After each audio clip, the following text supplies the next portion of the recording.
The gentlewoman yields back. Ms. Bice is recognized for 5 minutes.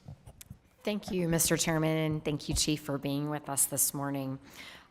Chief, do you agree that there was a intelligence failure on January the 6th? Absolutely.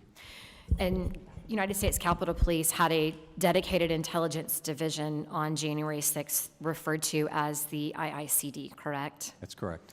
Who was the Assistant Chief of Police for the Capitol, for UCSP, in charge of intelligence on January 6th? The Assistant Chief was Yogananda Pittman. And was Ms. Pittman promoted to Chief of Police? She was made the acting chief after the chief was fired. And you mentioned to Mr. Griffin that you were aware of the serious allegations that were made by officers about the failures of the IICD leadership and the potential subsequent retaliation that was taken against those officers. Is that correct? Well, I did not agree that there was retaliation against the officers, but I'm aware of the complaints, yes. Okay, fair enough.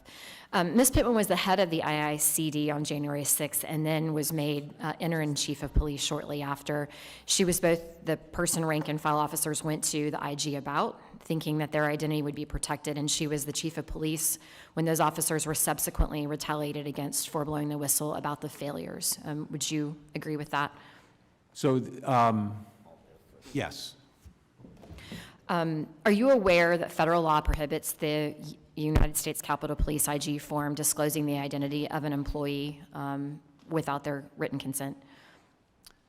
I'm not aware of that, no. Okay. Is Ms. Pittman still an employee of the United States Capitol Police? She is on leave without pay and has been since February 1st. Is she expected to return? No. Pursuant to a negotiated separation agreement, she left the department February 1st, and she has not been, she just has no police powers. She has not been paid. There's been no double dipping, but she had She has not been paid. Is that, you said that she has not been paid since February 1st? Yes. Why a leave of absence without pay, knowing that typically a leave of absence in my mind would be grounds for returning to the position after an extended leave? Why is it that Ms. Pittman is being allowed to leave knowing that she won't be returning? So pursuant to a negotiated separation agreement, she was allowed to go on leave without pay, and her intent is to file her application for retirement in about 30 days. Is Capitol Police salaries, are those made public? I know that those that are statutorily set are. I'm not sure if they are or not. No problem. Would you be willing to provide the comment in writing about the separation of Ms. Pittman to this committee? I